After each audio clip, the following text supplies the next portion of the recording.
Hello दोस्तों, स्वागत है आप सभी का महाराजा ऑडियो बुक्स चैनल पर। दोस्तों, मैं आपके सामने पुनः हाजिर हूँ वेद प्रकाश शर्मा जी के उपन्यास वंदे मातरम के द्वितीय एपिसोड को लेकर के। तो चलिए देर नहीं करते हैं और प्रारंभ करते हैं वेद प्रकाश शर्मा वंदे मातरम एपिसोड नंबर 2। तुम तो सुपर रघुनाथ को मारने में कामयाब न हो सके, सुभाष ने कहा। X5 नंबर का वह युवक जिसे रघुनाथ को खत्म करने का काम सौंपा गया था, इस वक्त नेताजी के प्राइवेट कमरे में उनके सामने खड़ा था। जवाब में बोला, मैं केंद्रीय खुफिया विभाग के ऑफिस में पहुंच गया था। टॉर्चर रूम तक पहुंचने ही वाला था कि उन अनेक नकाबपोशों ने इमारत पर हमला कर दिया। अश्रु गैस के गोलों का प्रयोग किया था उन्होंने। गैस की चपेट में पुलिस विभाग की तरह मैं भी आ गया। सबकी आंखों में धूल झोंककर वे सुपर रघुनाथ का अपहरण करने में कामयाब हो गए। नेताजी व्यंग्यात्मक स्वर में बोले, और तुम नाकाम होकर यहाँ वापस लौट आए? जी। स्वर कांप गया। यह जानने के बावजूद कि हमें नाकामी और नाकाम व्यक्तियों से चिढ़ है। मगर नेताजी। धाएं धाएं। उसका वाक्य पूरा होने से पहले ही नेताजी ने जेब से रिवॉल्वर निकालकर 2 बार ट्रिगर दबा दिया। 2 गोलियों के रूप में X5 के सीने में आग भर गई। वह चीखा, तड़पा और धड़ाम से फर्श पर गिरकर शांत हो गया। उसकी लाश को देखते हुए सुभाष के चेहरे पर नफरत के चिन्ह थे। फिर रिवॉल्वर की नाल से निकल रहे धुएं में फूंक मारी। उन्होंने रिवॉल्वर जेब में रखी और घूमकर माँ भारती की खंडित पेंटिंग की तरफ बढ़ गए। उनके नजदीक पहुंचते ही पेंटिंग घूमी और वे उसके पीछे समा गए। पेंटिंग पुनः यथा स्थान पर फिक्स हो गई थी। यह प्रकाश एक नन्हे से 0 वाट के बल्ब का था। बल्ब के नीचे फर्श पर एक स्टूल रखा था। नेताजी स्टूल पर चढ़े, हाथ बढ़ाकर बल्ब पकड़ा और होल्डर में फंसे बल्ब को धीमे से घुमा दिया। बल्ब बुझ गया, परंतु साथ ही कमरे में एक रिक्त स्थान भी उत्पन्न हो गया था। बल्ब को होल्डर में उसी स्थिति में छोड़कर वे स्टूल से उतरे और रिक्त स्थान की तरफ बढ़ गए। सारे कमरे में अंधेरा था, परंतु रिक्त स्थान से हरे रंग का धुंधला सा प्रकाश नजर आ रहा था। कारण रिक्त स्थान के नीचे वाले कमरे में मौजूद एक बल्ब था। उसी हरी रोशनी में नीचे उतरने के लिए एक लोहे की सीढ़ी नजर आ रही थी। नेताजी सुभाष चंद्र बोस उसी के जरिए नीचे पहुंचे और कुछ ही देर बाद वे शक्तिशाली ट्रांसमीटर पर किसी से संबंध स्थापित करने की चेष्टा कर रहे थे। संबंध स्थापित होते ही उन्होंने कहा, जेब्रा हियर। दूसरी तरफ से गुर्राहटदार स्वर में पूछा गया, रिपोर्ट। सुपर रघुनाथ को खत्म नहीं किया जा सका। क्यों? जिस युवक को मैंने उसे खत्म करने का काम सौंपा था, इससे पहले कि वह अपनी मंजिल तक पहुंच सके, कुछ नकाबपोशों ने उस इमारत पर हमला किया और सुपर रघुनाथ को पुलिस की गिरफ्त से निकालकर ले गए। कौन नकाबपोश? अभी तक यह ज्ञात नहीं हो सका है।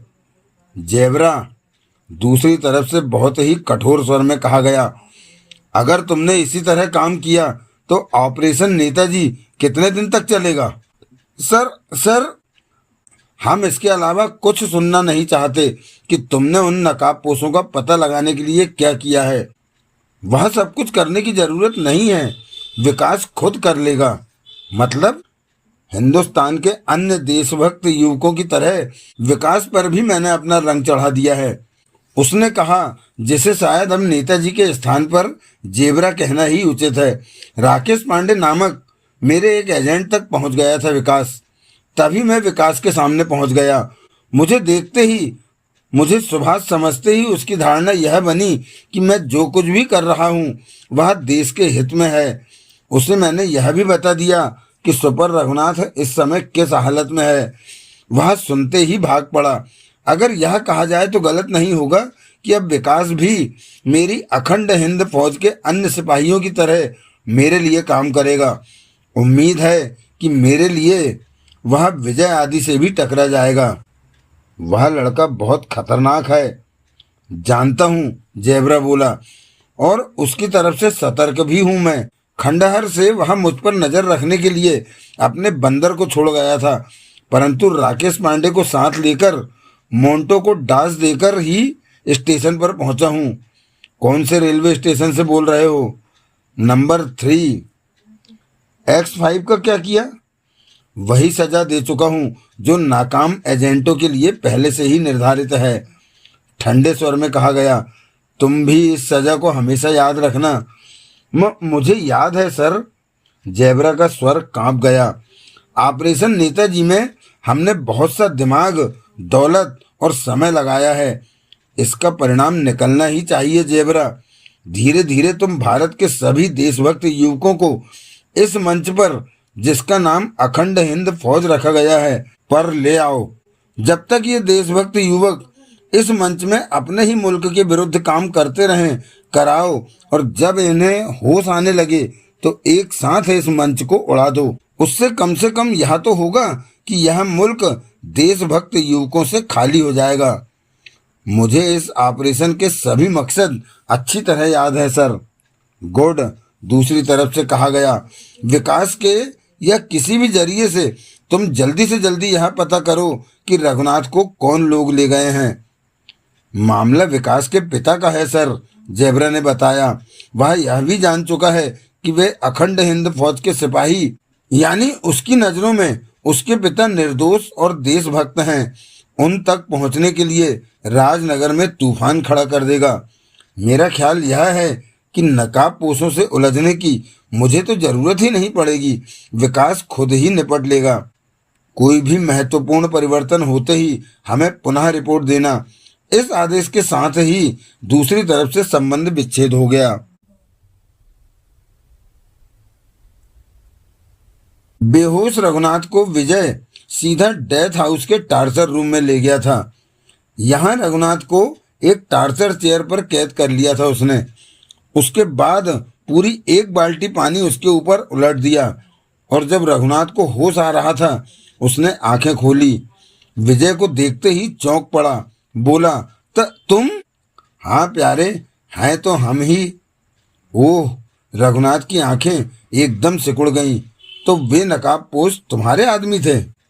आदमी? विजय ने कहा। क्यों इस बुढ़ापे में मजाक कर रहे हो प्यारे तुला राशि? आदमी महिलाओं के होते हैं, और हमारा तुम जब चाहो डॉक्टरी परीक्षण करा लो। हम पुरुष, लौह पुरुष हैं। मुझे वहां से इस तरह निकाल कर लाने का क्या मतलब है? और यह कौन सी जगह है? जगह से क्या फर्क पड़ता है प्यारे? जगह तो सब उस नीली छतरी वाले ने बनाई है, विजय कहता ही चला गया। रहा सवाल यह कि हम तुम्हें यहाँ क्यों लाए हैं, तो प्यारे जवाब है कि हमने तुम्हें सुनाने के लिए बहुत सी झकझकियाँ तैयार की हैं। इस कुर्सी पर बांधकर इसलिए रखा है कि कहीं तुम बीच में ही उठकर ना भाग जाओ और हम यहाँ दीवारों को अपनी झकझकी सुनाते रहें। रघुनाथ घूरता रह गया उसे, जबकि विजय ने उसे सचमुच झकझकी सुनानी शुरू कर दी। झकझकी भी इतनी लंबी कि द्रौपदी के चीर की तरह फैलती ही चली गई। विजय था कि रुकने का नाम ही नहीं ले रहा था, जबकि रघुनाथ के सिर में दर्द होने लगा। उसे लगा कि कुछ देर बाद ही उसका सिर धमाके के साथ फट जाएगा। वह चीख पड़ा, रुको रुको विजय, मैं कहता हूँ चुप हो जाओ। लो प्यारे, चुप हो गए। विजय ने मजबूती के साथ अपने होंठ भींच लिए। चेयर पर बैठा रघुनाथ कुछ देर तक अपनी फूली हुई सांसों को नियंत्रित करने की चेष्टा करता रहा। उसे ऐसा लग रहा था जैसे वह एक बहुत लंबी रेस लगाकर आया हो। बोला, क्या चाहते हो तुम? विजय कुछ बोला नहीं, बल्कि होंठ भींचे उसकी आंखों में झांकता रहा केवल। कुछ देर तक तो रघुनाथ उसके बोलने की प्रतीक्षा करता रहा। जब नहीं बोला तो चीख पड़ा, तुम बोलते क्यों नहीं? विजय फिर भी चुप रहा। अपनी स्थिति में लेस मात्र भी तो परिवर्तन नहीं किया उसने। होंठ भींचे ठीक उसके सामने उसकी आंखों में झांकता रहा, और उसकी यह हरकत सुपर रघुनाथ को पागल किए दे रही थी। यह टार्चर करने का विजय का अपना तरीका था। अपने दिमाग के मुताबिक विजय उस समय उसे बहुत ही सख्त मानसिक यातना दे रहा था। यह सच भी था। इस मानसिक यातना को सहन नहीं कर पा रहा था रघुनाथ। विजय की चुप्पी और उसका लगातार यूं उसकी आंखों में झांकते चले जाना रघुनाथ को पागल किए दे रहा था। तड़प कर रघुनाथ कह उठा, बोलो विजय, प्लीज भगवान के लिए कुछ बोलो। मगर विजय भी पूरा था, अपनी मुद्रा नहीं तोड़ी उसने। रघुनाथ ने कई बार कहा और हालात यहाँ तक पहुंच गए कि रघुनाथ चीख पड़ा, मैं कहता हूं विजय कुछ बोलो वरना मैं पागल हो जाऊंगा। तब विजय बोला, वह भी कुछ और नहीं बल्कि एकदम उसने पुनः वह झकझकी स्टार्ट कर दी जो कि रघुनाथ के चीखने के कारण अधूरी रह गई थी। झकझकी पुनः द्रौपदी के तीर की तरह लंबी होती चली गई, खत्म होने का नाम ही नहीं ले रही थी। रघुनाथ फिर चीखा, चुप हो जाओ, प्लीज विजय चुप हो जाओ। विजय चुप हो गया और पुनः होठ भींचकर रघुनाथ की आंखों में झांकने लगा। स्थिति तो यह हो गई कि अगर उसके हाथ आजाद होते तो वह अपने बाल नोच लेता, कपड़े फाड़ डालता। वह पुनः विजय से बोलने के लिए कहने लगा। विजय ने यही नीति अपना ली, बोलता तो झकझकियां लापने लगता, चुप होता तो उसकी आंखों में झांकता रहता। इस तरह यह अजीब सी मानसिक यातना देते वक्त विजय ने उस पर किसी भी प्रकार का रहम नहीं खाया। अंत में स्थिति यह हो गई कि जब वह होठ भींचे रघुनाथ की आंखों में झांक रहा था तो घबराकर रघुनाथ ने कसकर अपनी आंखें बंद कर ली। बहुत देर तक बंद रखी, मगर जब खोली तो वह पूर्ववत उसकी आंखों में झांक रहा था। विजय हिला तक नहीं। रघुनाथ ने दांत पीसे और विजय की आंखों की असहनीय चुभन से बचने के लिए पुनः कसकर अपनी आंखें बंद कर ली, परंतु ऐसा करके भी वह विजय की नजरों की चुभन से नहीं बच सका। उसके दिल में एहसास था, महसूस कर रहा था कि विजय अब भी निरंतर उसे घूर रहा था। इसी एहसास ने उसे चैन नहीं लेने दिया। आंखें खोली तो देखा कि सचमुच विजय उसी पोज में निरंतर उसे घूर रहा था। मस्तिष्क को नियंत्रित किया रघुनाथ ने, बहुत ही शांत और संतुलित स्वर में बोला, बोलो विजय, क्या जानना चाहते हो? यातना तो आखिर यातना थी, बोलो ना, मुझे यहाँ क्यों लाए हो तुम? कोई परिवर्तन नहीं। अनेक बार यही प्रश्न किया रघुनाथ ने। प्रत्येक बार उसके लहजे में झुंझलाहट का पुट पहले से कुछ ज्यादा ही हो जाता था। स्थिति पुनः रघुनाथ के चीखने चिल्लाने तक पहुंच गई। इस पर भी जब विजय न बोला तो अनियंत्रित और पागल सा होकर रघुनाथ चीख पड़ा, चुप रहकर मेरे सवाल का जवाब न देकर क्या तुम यह समझते हो कि मैं नहीं जानता कि तुम मुझे यहाँ क्यों लाए हो? मैं जानता हूँ, तुम भी वही जानना चाहते हो जो पुलिस जानना चाहती थी, ठाकुर साहब जानना चाहते थे। तुम भी उन्हीं की तरह टॉर्चर करना चाहते हो मुझे। विजय उसी पोज में मुस्कुराया। मुस्कुरा क्या रहे हो? कान खोलकर सुन लो। वह नहीं बताऊंगा जो तुम जानना चाहते हो। ज्यादा से ज्यादा क्या करोगे तुम? यही ना कि मुझे जान से मार डालोगे? मैं मरने से नहीं डरता, मार डालो, लेकिन नहीं बताऊंगा कि मैं किस संगठन के लिए काम करता हूँ, उसका चीफ कौन है, उसका अड्डा कहाँ है, मैं कुछ भी नहीं बताऊंगा। उसी पोज में यह सोचकर विजय मुस्कुराता रहा कि उसकी यातना रंग ला रही है, जबकि रघुनाथ कहता चला गया, तुम अपने आप को बहुत चालाक समझते हो ना विजय? तुम समझते हो कि मैं तुम्हारे बारे में कुछ नहीं जानता? यह तुम्हारी गलतफहमी है। तुम्हारे बारे में सब कुछ जान गया हूं मैं। रघुनाथ को टूटता देखकर मन ही मन विजय अपने टार्चर के तरीके को सराहता रहा। मैं जानता हूं कि तुम्हारा संबंध भारतीय सीक्रेट सर्विस से है।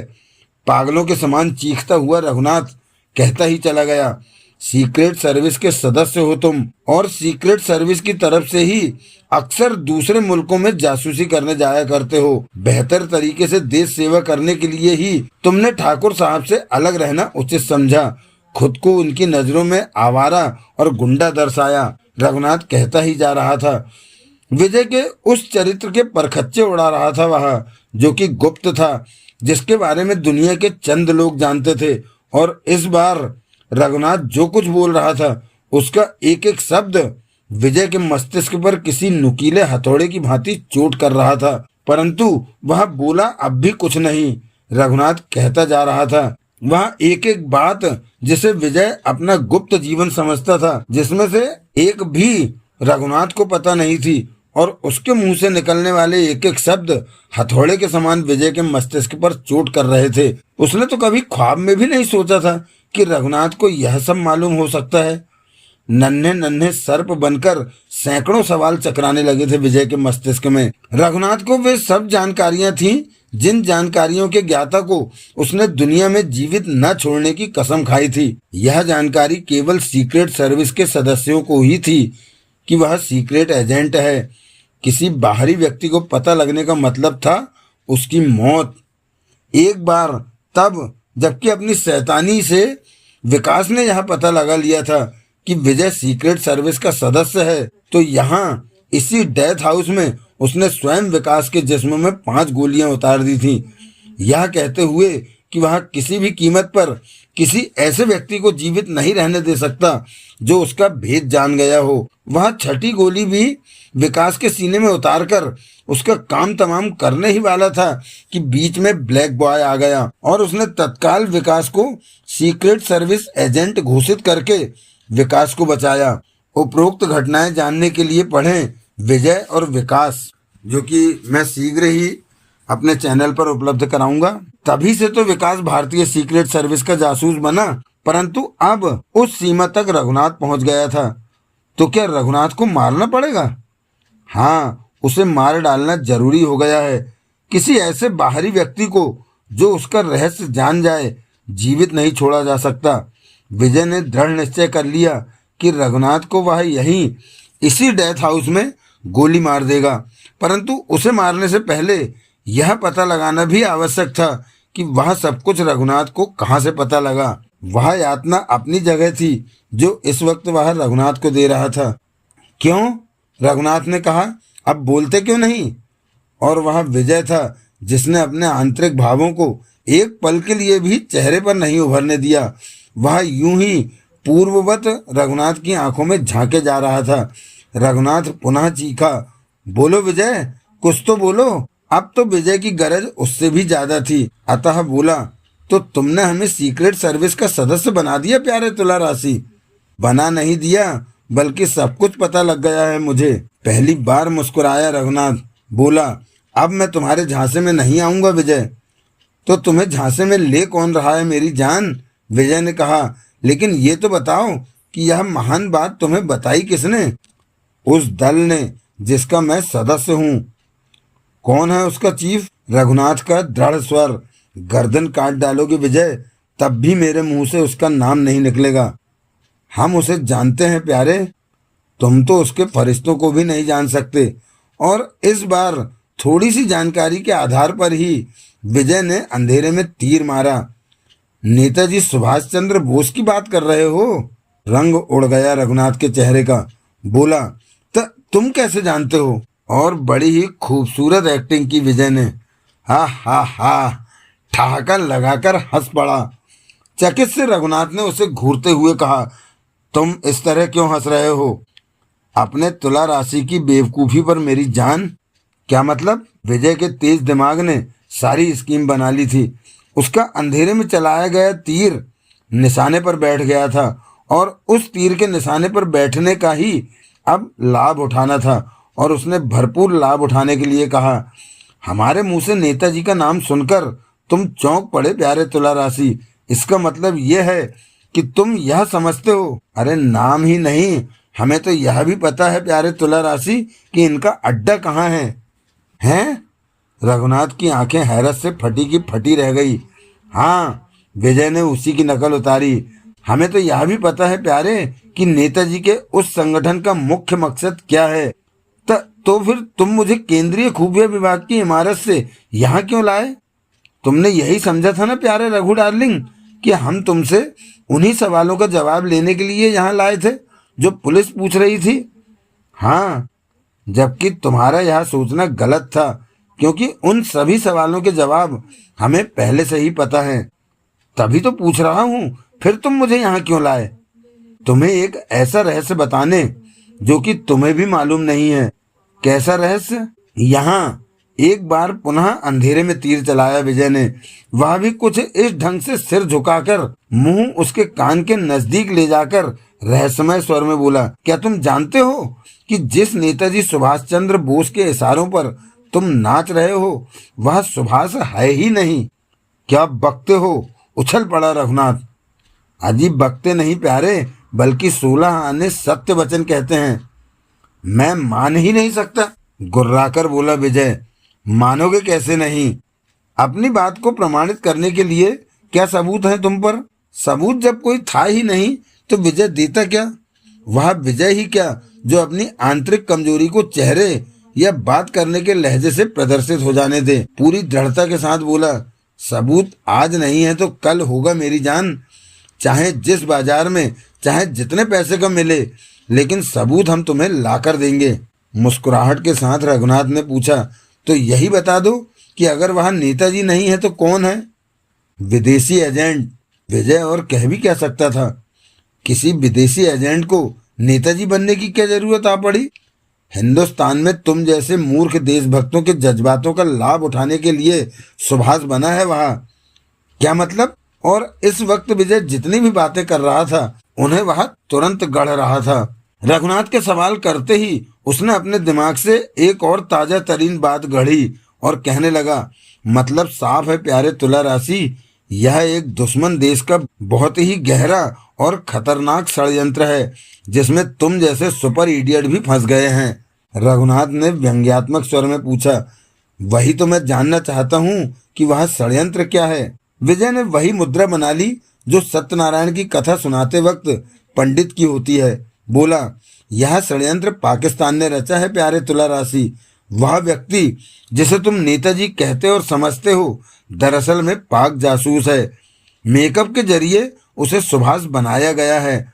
न केवल इतना ही, बल्कि क्योंकि यह सब पाकिस्तान की बहुत पहले से सोची समझी योजना है, इसलिए नेताजी के हाव भाव, बोलचाल और चलने फिरने तक की इस एजेंट को ट्रेनिंग दी है। सुभाष बनकर वह तुम जैसे भारतीय युवकों को फंसाने और उन्हें देश के विरुद्ध खड़ा कर देने का काम कर रहा है। रघुनाथ चुपचाप सुन रहा था। विजय कहता ही चला गया, देशभक्ति की चपेट में लेकर वह तुम जैसे युवकों को पथभ्रष्ट कर रहा है। तुम जैसे अंधे देशभक्त अपने सामने नेताजी को देखते ही लट्टू हो जाते हैं। वह जोशीली और देशभक्ति की बातें करके तुम्हें भ्रमित करता है, देश की वर्तमान सरकार के खिलाफ भड़काता है। तुम्हारा मतलब यह है कि हम गलत हाथ के खिलौने बन गए हैं। वेरी गुड प्यारे तुला राशि, आज तुमने पहली बार समझदारी की बात की है, और बात भी ऐसी कि हमारे होने वाले बच्चे भी दुआएं। अभी तक उसने ऐसा कौन सा काम कराया है जिसे देश के विरुद्ध कहा जा सके? हाँ, कत्ल, डाके और शहर में आतंक फैला देना तो देशभक्तों का काम है। रघुनाथ कह उठा, जिनके कत्ल हुए वे माँ भारती के जिस्म पर नासूर थे। तुम उसी का पढ़ाया हुआ पाठ पढ़ रहे हो प्यारे। तुम्हारे पास क्या जवाब है इसका?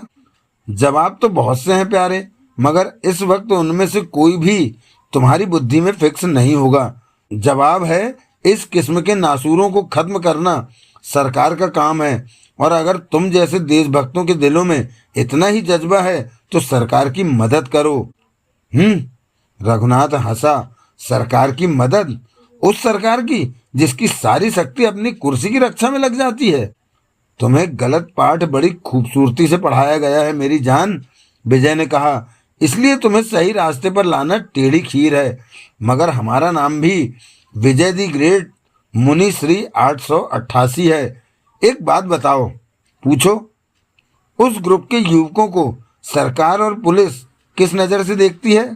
रघुनाथ ने तुरंत कहा, उसी नज़र से जिससे फिरंगी सरकार भगत सिंह आजाद को देखती थी। और यह पहला ही अवसर था जबकि रघुनाथ से बात करता हुआ विजय बोर हो गया। बोला, सीधी सी बात तो यह है प्यारे तुला राशि कि तुम पर उस साले नकली सुभाष का रंग बुरी तरह चढ़ चुका है। भगत सिंह और सुखदेव हैं, ये नाम आज के अंधे देशभक्त युवकों को आकर्षक लगते हैं, और यह बहुत ही अच्छा लगता है कि उनके नाम उसके साथ लिए जाएं। तुम यह समझने के लिए बिल्कुल तैयार नहीं हो कि इन क्रांतिकारियों के नाम देशभक्ति, जय हिंद और इनकलाब जिंदाबाद के नारों की आड़ में वह। तुम मुझे यह सब कुछ समझाने के लिए इतने बेचैन क्यों हो? केवल इसलिए प्यारे कि अगर समय रहते न समझे तो तुम जय हिंद करते मर जाओगे और देशद्रोही कहलाओगे। सवाल केवल तुम्हारा नहीं है, बल्कि हर उस युवक का है जो उसके चक्कर में आ गया है। उस दल में शामिल होना इस बात का प्रमाण है कि युवक देशभक्त है। दुश्मन ने देश को ऐसे सभी देशभक्तों से रहित कर देने की योजना बनाई है।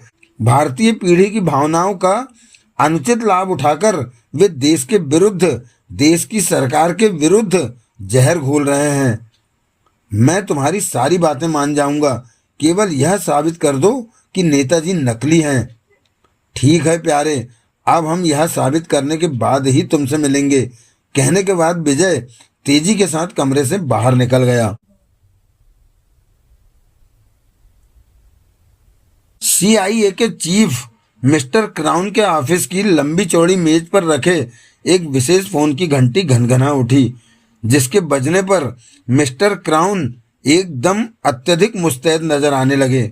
यूं उनकी मेज पर ढेर सारे फोन और इंटरकॉम रखे थे, लेकिन इस लाल रंग के विशेष फोन का घनघनाना इस बात का सूचक था कि इस समय देश की कोई बड़ी हस्ती उनसे मुखातिब होने जा रही है।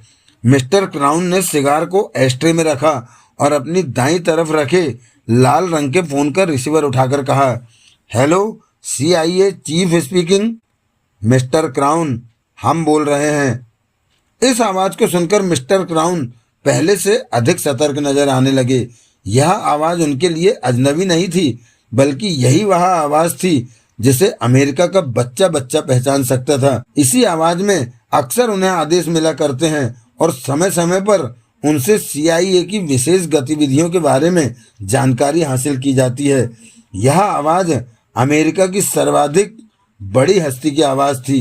यस सर, मिस्टर क्राउन ने सम्मानपूर्ण स्वर में कहा। हिंदुस्तान आजकल बहुत तरक्की कर रहा है, विश्व की एक बड़ी ताकत बनता जा रहा है। इस बारे में आपका क्या ख्याल है मिस्टर क्राउन? आप ठीक कह रहे हैं सर, परमाणु विस्फोट तो वह बहुत पहले ही तैयार कर चुका है। पिछले सालों में उसके कई उपग्रह अंतरिक्ष में जा चुके हैं। हथियारों में भी वह काफी कुछ आत्मनिर्भर बनने की कोशिश कर रहे हैं। वहाँ की अर्थव्यवस्था भी पहले से ठीक होती जा रही है। तो क्या यह सब ठीक हो रहा है? दूसरी तरफ से घनघनाता स्वर उभरा। नहीं सर, मिस्टर क्राउन तनिक हड़बड़ा से गए। तो फिर यह सब बातें आपकी जानकारी में होते हुए भी वहां अभी तक कुछ हुआ क्यों नहीं? वहां चल रहा है सर। क्या मतलब? सर, वहां की जनता को हम लोग धीमा जहर दे रहे हैं, जो एकदम ही भयानक रंग लाकर हिंदुस्तान को गृह युद्ध की भीषण आग में धकेल देगा, मिस्टर क्राउन ने बताया। हमें पूरी रिपोर्ट दो, दूसरी तरफ से कहा गया। अभी कुछ दिन पहले पाकिस्तानी सीक्रेट सर्विस की ओर से एक योजना हमारे पास आई थी, जिसमें हिंदुस्तान को गृह युद्ध में धकेलने के लिए एक सशक्त फार्मूला था। उसके लिए यहाँ की सरकार ने हमारी संस्था से उसे हिंदुस्तान में कार्यान्वित करने के लिए हमारे यहाँ स्थित एजेंटों से मदद मांगी थी। उनके उस फार्मूले को देखते हुए हमने उन्हें अपनी हर संभव सहायता भी दी थी। ओह, लेकिन वह फार्मूला क्या था? पाकिस्तान की सीक्रेट सर्विस ने अपने एक सदस्य जेबरा को विशेष प्रशिक्षण देकर हिंदुस्तान की आज़ादी की लड़ाई लड़ने वाले नेताजी सुभाष चंद्र बोस की राइटिंग, हाव भाव तथा एक्टिंग की नकल करने में सिद्धहस्त बना दिया। लेकिन नेताजी सुभाष चंद्र बोस तो एक हवाई जहाज दुर्घटना में मारे गए थे। यस सर, मिस्टर क्राउन ने कहा। लेकिन हिंदुस्तान में आज भी कुछ लोग नेताजी सुभाष के जीवित होने की कल्पना किया करते हैं और उन्हीं की इस भावना का फायदा उठाकर पाकिस्तान ने अपनी यह योजना बनाई है। वहां जेबरा नेताजी सुभाष बनकर हिंदुस्तान के युवकों को देशभक्ति का एक नाटक भरा पाठ पढ़ाकर वहां की सरकार के खिलाफ भड़का रहा है। देश सेवा के नाम पर डकैती, हत्या और सरकार विरोधी जहर भरा जा रहा है। पाकिस्तान से ताज़ा रिपोर्ट के अनुसार वहां पर ऑपरेशन नेताजी पूरी तरह सफल है। गुड, दूसरी तरफ से प्रसन्नता भरा स्वर उभरा। Thank you sir. Operation Netaji के लिए आप अपने एजेंटों को और अधिक सतर्क करके यह निर्देश दें कि वह हर हालत में सफल होना चाहिए, चाहे इसके लिए आपको यहाँ से अपने एजेंट या आर्थिक मदद ही क्यों न भेजनी पड़े। ऐसा ही होगा सर। मिस्टर क्राउन के इस वाक्य से पहले ही दूसरी तरफ से संबंध विच्छेद हो गया था। गुमसुम सी रैना बेड पर पड़ी थी, खाली खाली सी आंखों से कमरे की छत को घूर रही थी। वह समूची कोठी में सन्नाटा सा छाया हुआ था। अचानक वह उस वक्त चौंक पड़ी जब गैलरी में से भागते कदमों की आवाज उभरी। जब तक उसने नजरें छत से हटाकर दरवाजे की तरफ देखा, तब तक उसका 7 फुट लंबा बेटा हवा के एक झोंके की तरह कमरे में प्रविष्ट हो चुका था। वह, जिसकी सांस बुरी तरह फूली हुई थी, चेहरा भवक रहा था। विकास की आंखों में मौजूद हिंसक भाव भी रैना की नजरों से छुप नहीं सके थे। वह हाँफ रहा था। अपनी स्थिति पर काबू किए बिना उसने हाँफते हुए ही पूछा, डैडी कहाँ है मम्मी? एकदम कोई जवाब नहीं दिया रैना ने। हाँ, पलंग से उठकर खड़ी हो गई थी। जवाब दो मम्मी, डैडी कहाँ है? स्वर कुछ कठोर था और जवाब में उस महिला का चेहरा कठोर होता चला गया जिसका नाम रैना था। विकास की मां होने का फक्र हासिल था उसे। जब इस बार भी उसने कोई जवाब नहीं दिया तो आगे बढ़कर लड़के ने उसके दोनों कंधे पकड़े। रैना को बुरी तरह झंझोड़ते हुए किसी भेड़िए किसी गुर्राहट भरे स्वर में उसने पूछा, बोलो मम्मी, बताओ डैडी कहाँ हैं? वरना वरना गुर्रा उठी रैना। वरना क्या करेगा तू? अगर उन्हें कुछ हो गया तो मैं सारी दुनिया को जलाकर खाक कर दूंगा, उसी कठोरता के साथ कहा रैना ने। तो सुन ले, अब वे जीवित नहीं बचेंगे। जा, जला दे सारी दुनिया को। मम्मी! विकास चीख पड़ा। चीखो मत बेटे, रैना कह उठी। तेरी गुर्राहटों से डरने वाले कोई और होते होंगे। मैं तेरी माँ हूँ। 9 महीने अपने पेट में रखा है तुझे मैंने। उंगली पकड़कर चलना सिखाया था। और यह माँ इतनी कमजोर नहीं कि तेरे गुर्राने से डर जाए। लेकिन आज तूने मेरी सारी उम्मीदों पर पानी फेर दिया विकास, रैना कहती ही चली गई। मैंने नहीं सोचा था कि तू अपने मुजरिम पिता का पक्ष लेता हुआ मेरे पास आएगा। मैंने तो यह सोचा था कि देश के गद्दार को सबसे पहले तू सजा देगा, लेकिन तूने तो मेरी सारी उम्मीदों पर पानी फेर दिया रे। बड़ा स्वार्थी हो गया है तू, जिसका नाम देश विदेश में सम्मान के साथ लिया जाता है, जिसके लिए कहा जाता है कि देश के दुश्मनों के लिए विकास के पास केवल एक ही सजा है, दुश्मन चाहे जो भी हो। मगर जो ऐसा कहते हैं वे यहाँ इस वक्त मेरे पास आकर देखें कि जब उसका पिता देश का दुश्मन साबित हुआ है तो उनका विकास किस कदर तिलमिला रहा है।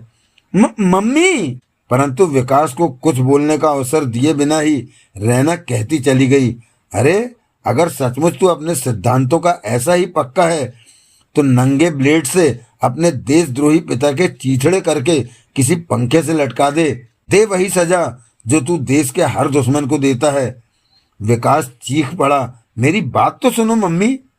कह बेटे, तू भी कह ले, एक झटके से कहा विकास ने। डैडी देशद्रोही नहीं है। जवाब में मुस्कुरा दी रैना। बड़ी ही फीकी मुस्कान थी वह। बोली, जब अपने पकड़े जाते हैं तो लोग सच को झूठ बनाने के तर्क ढूंढा करते हैं। मेरा यकीन करो मम्मी, सच यही है कि मैं यकीन करूं? रैना हंसी। मैं, जिसने कि सब कुछ अपनी आंखों से देखा है, जिसने कि रंगे हाथों गिरफ्तार किया है उन्हें। आपने खुद उन्हें गिरफ्तार जरूर किया है मम्मी, रंगे हाथों पकड़ा जरूर है, लेकिन फिर भी आप यह नहीं जानती कि उनके पीछे कौन है। व्यंग्यात्मक स्वर में पूछा रैना ने। अगर तू जानता है तो बता। नेताजी सुभाष चंद्र बोस हैं उनके पीछे। चकरा गई रैना। क्या मतलब? हाँ मम्मी, सच यही है कि जिस दल के वे सदस्य हैं उस दल का नेतृत्व सुभाष करते हैं। सुभाष? मगर वे तो आज से। नहीं मम्मी, यह सच नहीं है। वे उस विमान क्रैशिंग में मरे नहीं थे। समय कम है, इसलिए मैं तुम्हें सारी बातें विस्तार पूर्वक नहीं बता सकता। केवल इतना ही समझ लीजिए कि वे जीवित हैं और अखंड हिंद फौज के दल के नेतृत्व कर रहे हैं। आज भारत में शायद ही नेताजी से बड़ा कोई देशभक्त हो। ऐसा तो सोचना भी पाप है कि जिस दल का नेतृत्व वे कर रहे हैं वह दल देशद्रोही होगा। पापा उन्हीं के दल के सदस्य हैं। क्या तू सच कह रहा है? क्या तुम्हें अपने बेटे से यह उम्मीद है मम्मी कि वह किसी देशद्रोही को बचाने के लिए इतना बड़ा झूठ बोलेगा? नहीं, मगर जल्दी मम्मी, जल्दी बताओ कि इस वक्त डैडी कहाँ हैं? विकास ने पूछा। कहीं ऐसा न हो कि कानून के रक्षक उन्हें मुजरिम और देशद्रोही करार देकर मार ही डालें और मेरे डैडी जय हिंद के साथ मौत के आगोश में सो जाएं। चलो। रैना एकदम दरवाजे की तरफ बढ़ गई। मैं भी चलूंगी उनके पास। विकास ने एक झटके से गाड़ी पुलिस हेडक्वार्टर के ऑफिस के बाहर रोकी और वहां बेहद फुर्ती के साथ गेट खोलकर दरवाजे की तरफ लपका। उसके पीछे पीछे रैना भी अंदर प्रविष्ट हो गई। विकास और रैना को देखकर वहां तैनात अधिकारी सहित तमाम पुलिसकर्मी खड़े हो गए। विकास को देखकर एकदम हड़कंप मच गया। वहां हर कोई विकास से अच्छी तरह परिचित था। सुपरिंटेंडेंट रघुनाथ के बेटे होने के कारण बेचारे अधिकारी लोग उसका अपने अफसर की तरह ही सम्मान करते थे। डैडी कहाँ हैं? बिना किसी भूमिका के विकास ने अपने सामने खड़े एक पुलिस इंस्पेक्टर से सवाल किया। विकास के एक सवाल करने पर बेचारा पुलिस इंस्पेक्टर कुछ हड़बड़ा सा गया। सर साहब वो क्या हुआ? जल्दी बोलो। यहाँ से कुछ रहस्यमय नकाबपोश अजीब ढंग से सुपरिंटेंडेंट साहब को छुड़ाकर ले गए। वह पुलिस इंस्पेक्टर अपने आप को संयत करता हुआ बोला। क्या? रैना ने एकदम चौंक कर कहा। लेकिन कैसे? यह सब कुछ इतनी जल्दी और अचानक हुआ कि यहाँ पर मौजूद आईजी साहब, मिस्टर विजय और हम सब लोग कुछ भी नहीं कर पाए। क्या? इस बार चौंकने की बारी विकास की थी। उस समय यहाँ पर विजय गुरु भी मौजूद थे? जी हाँ, वह उस घटना से काफी देर पहले से ही यहाँ पर मौजूद थे। इंस्पेक्टर ने उसको यह नहीं बताया कि वह बहुत देर तक अपने डैडी ठाकुर साहब को बोर करता रहा था। यह सुनकर कि रघुनाथ को कुछ अज्ञात नकाबपोश छुड़ाकर ले गए हैं, विकास की धारणा बनी थी कि यह काम अखंड हिंद फौज का होगा। लेकिन अब विकास कुछ और पहलुओं पर भी विचार कर रहा था। यहाँ जो भी कुछ हुआ था, विकास ने इंस्पेक्टर से विस्तार पूर्वक उसकी रिपोर्ट ली। सब सुनने के बाद उसने प्रश्न किया, तो फिर विजय गुरु कहाँ गए? वे भी तभी से गायब हैं, इंस्पेक्टर ने बताया। ओह! उसके इस जवाब पर विकास कुछ सोचने लगा। तभी कमरे में रखे फोन की घंटी घनघना उठी। इंस्पेक्टर ने रिसीवर उठाकर बातें की और कुछ ही देर बाद रिसीवर क्रेडिल पर रखता हुआ विकास से बोला, वह बख्तरबंद गाड़ी पुलिस को मिल गई है। क्या मतलब? विकास चौंक पड़ा। उसी समय से सारे शहर में उस बख्तरबंद गाड़ी को तलाश किया जा रहा था जिसमें डालकर सुपरिंटेंडेंट साहब को यहाँ से ले जाया गया, इंस्पेक्टर ने बताया। अब वह गाड़ी बढ़ के एक वृक्ष के नीचे खड़ी मिल गई है। गाड़ी के साथ किसी को गिरफ्तार किया गया है क्या? जी नहीं, उसने बताया। केवल खाली गाड़ी ही वहां खड़ी मिली है, अन्य कुछ भी नहीं। कहाँ? गाड़ी कहाँ मिली है? इंस्पेक्टर पता बताने लगा। रैना और विकास केंद्रीय खुफिया विभाग के ऑफिस से इंस्पेक्टर द्वारा बताए गए पते की तरफ चल दिए।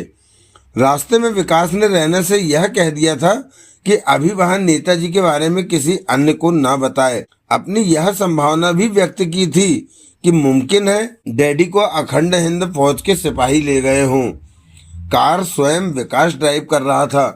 कुछ ही देर बाद कार बढ़ के वृक्ष के नीचे बख्तरबंद गाड़ी के समीप ही रुकी। वहां पहले से ही काफी पुलिस और स्वयं ठाकुर साहब भी मौजूद थे। विकास ने जैसे ही कार का दरवाजा खोलकर एक तरफ को बढ़ने की चेष्टा की, लपककर ठाकुर साहब ने कहा, नहीं विकास, उधर नहीं। विकास प्रश्नात्मक दृष्टि से ठाकुर साहब की तरफ देखने लगा। ये देखो, ठाकुर साहब कच्ची जमीन की तरफ इशारा करके बोले, ये मुजरिमों के पैरों के निशान हैं। तुम इधर बढ़ते तो इनके मिट जाने का खतरा था। ओह!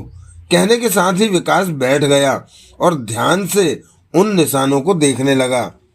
कुछ देर बाद खड़े हुए पेड़ पर लटके लाल कपड़े को देखता रहा। फिर बोला, इसका मतलब यह है कि नकाबपोशों को पहले से यह मालूम नहीं था कि डैडी का अपहरण करके उन्हें कहाँ पहुँचना है। क्या मतलब? ठाकुर साहब ने पूछा। पेड़ पर लटका यह लाल कपड़ा कई बातें कह रहा है। विकास निरंतर उसी कपड़े को घूरता हुआ बोला, जो कि हवा के झोंकों पर लहरा रहा था। पहली बात तो यह कि उन नकाब पोशों से यह काम कराने वाला कोई अन्य था। दूसरी यह कि नकाब पोशों को पहले से यह पता नहीं था कि डैडी को लेकर उन्हें कहाँ पहुँचना है।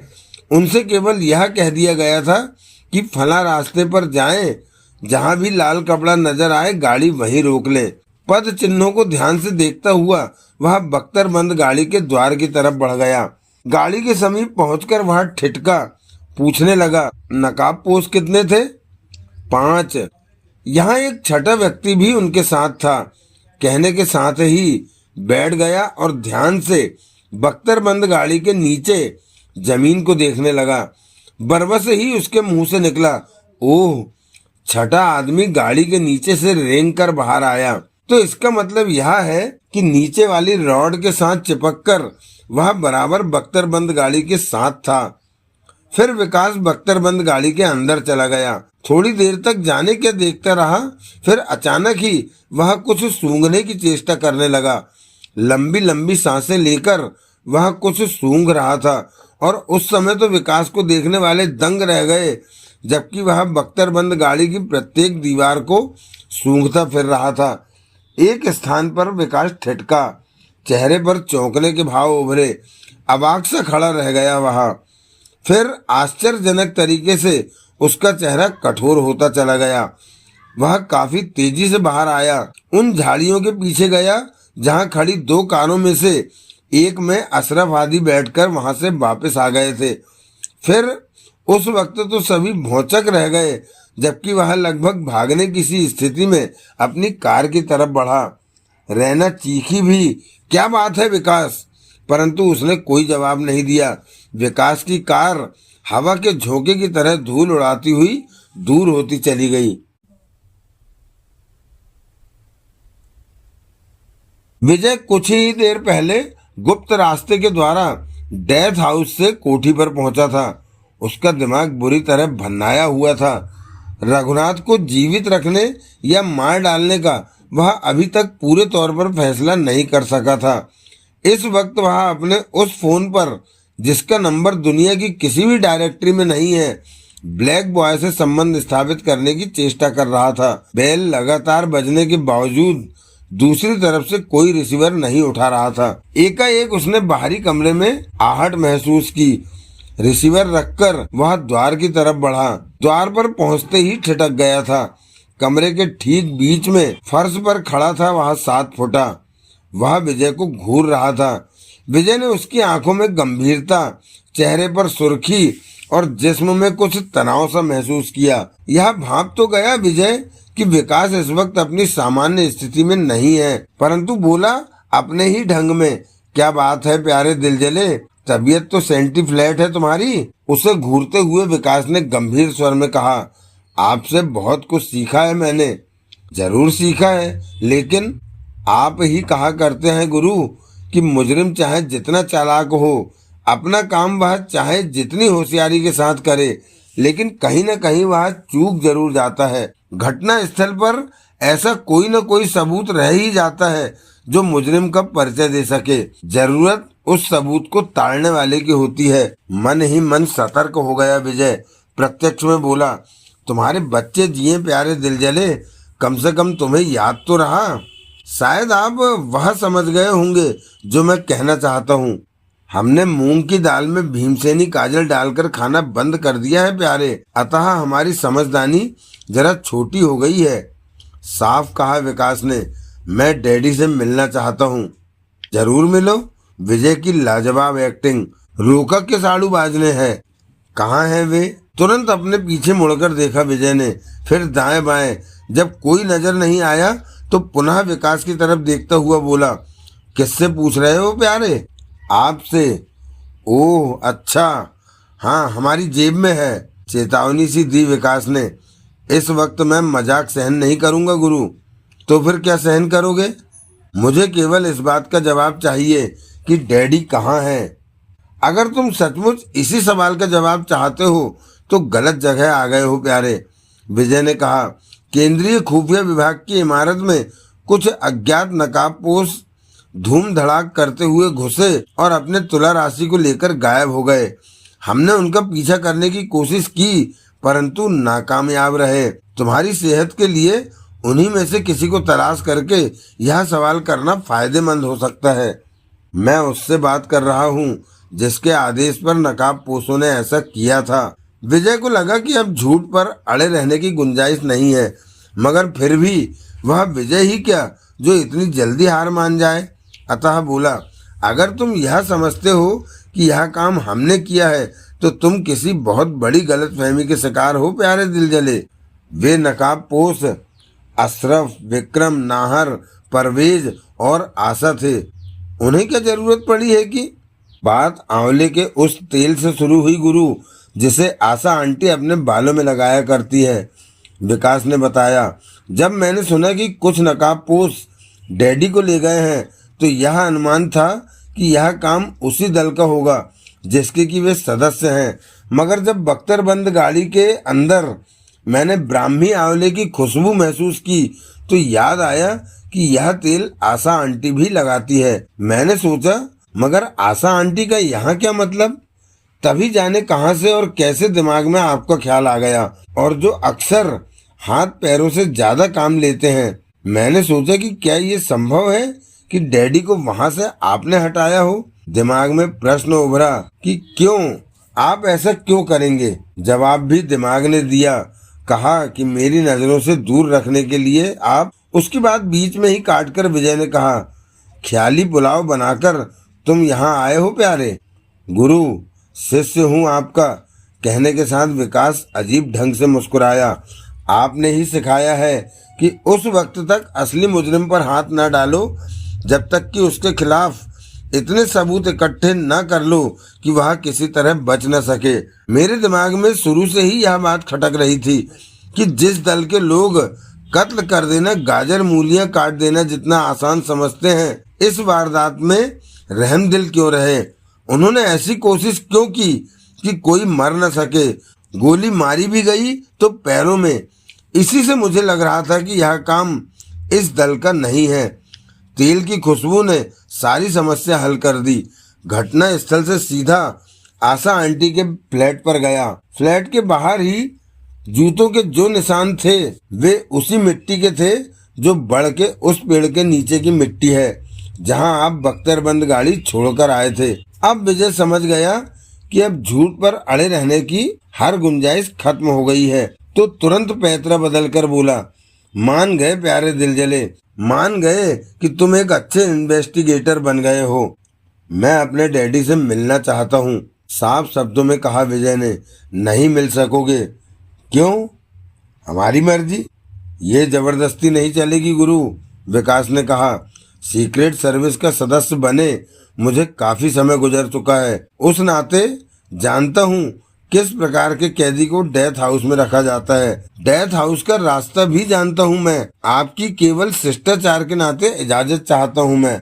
अगर हम तुम्हें कोई सा भी आचार ना दे तो मैं स्वयं डेथ हाउस में जाकर उनसे मिल लूंगा, दृढ़ता पूर्वक कहा था विजय ने। ऐसा हम नहीं करने देंगे तुम्हें। आप? उसकी बात बीच में ही काटकर विजय ने पूछा, क्यों मिलना चाहते हो? यूं कहो कि एक देशद्रोही की मदद करना चाहते हो तुम। उन्हें देशद्रोही मत कहो गुरु, चीख पड़ा विकास। उससे भी ज्यादा खतरनाक स्वर में विजय गुर्राया, क्या इसीलिए कि वह तुम्हारे पिता हैं? जब विजय गुर्राया तो विकास देखता रह गया उसे। लड़के का चेहरा बुरी तरह भभकने लगा था।